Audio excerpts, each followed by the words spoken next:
Thank you, Plutarchos. An important qualification. We are not related, despite allegations in the past. Although one newspaper, when you are appointed the General Director in the National Bank of Greece some 20 years ago, they said that you are my son. So. Which I would be delighted.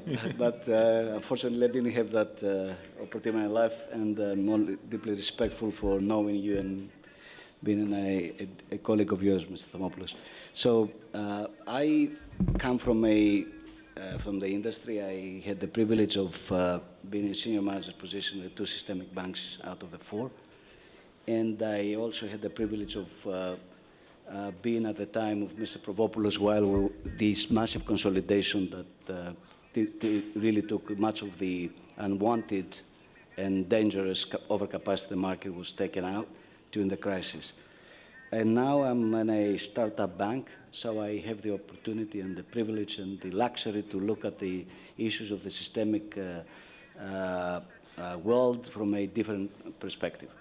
I want to, in my brief introductory remarks, I want to basically try and question the notion that we can continue head fast and full-heartedly behind the overregulation of the last few years on the notion that the bearing of that regulation on the growth can be over time managed and it will not necessarily stymie growth as we go forward. That's the first notion I want to tackle. And the second notion is to go back to the overriding or overarching objective of the European Union, severing the link between sovereign and banks, and try to pose the question, not the answer, with regards to the sovereign action in the case of the Greek banks in particular. On the first aspect, I think we all take a lot of pride, all the market participants and the regulators that sit around this table, from the very notion that over the last 7 years, a region that found itself almost down to its knees because of the financial reverberations of the financial crisis in the US can claim confidently that no failure of any major bank in Europe could basically lead in the default of any of its counterparties. I think that statement would have been absurd back in 2008. In 2016, 2017, we confidently can claim, and this has been tested in the rumored failing of a major German bank, which did not send tremors to the European financial system, a little bit of price action. We don't have to refer names. This is a massive achievement for the policy setters, both on the banking side and the fiscal side, over the last 7 years. And that's a lot of kudos to the people that have thought, implemented this reform, SSM, ECB, the governments of the European member states. Having said that, we are now coming to an era where a CEO of a systemic bank in Europe has to deal with possibly as many acronyms we used to deal with back in 2008 in terms of structured products. You talk to any CFO or CEO of any major bank, he'll talk to you about CET1, MRL, TLAC, LCR, NSFR, Basel 2.5, Basel 3, Basel 4, you name it, AT1.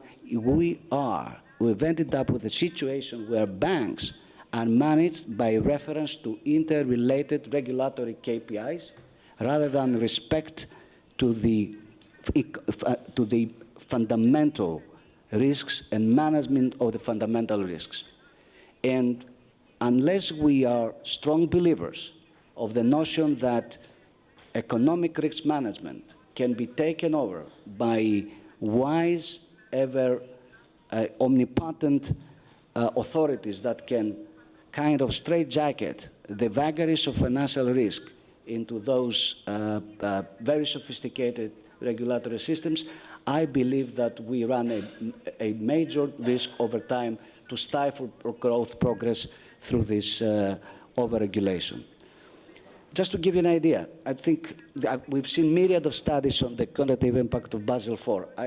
I don't claim that. One I was looking recently, we're looking at a capital impact of 250 basis to 350 basis for the 120-odd banks, something like the 11 or so trillion euros of risk-weighted assets shooting up to 7 trillion. These numbers are staggering. In nominal numbers, that is kind of 10 trillion euros of lending expansion. This is, correct me if I'm wrong, something like 3 times the total balance sheet of the ECB.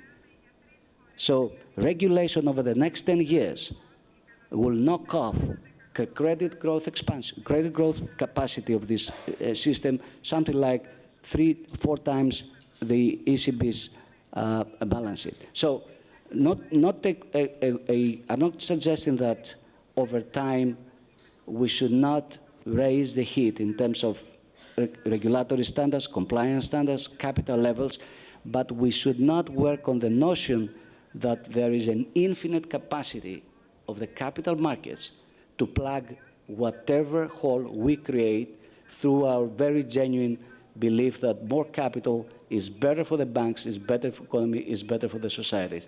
We need to play at sync with what the markets can actually absorb over the period we want to implement the changes. Thank you, Plutarch, for your questions.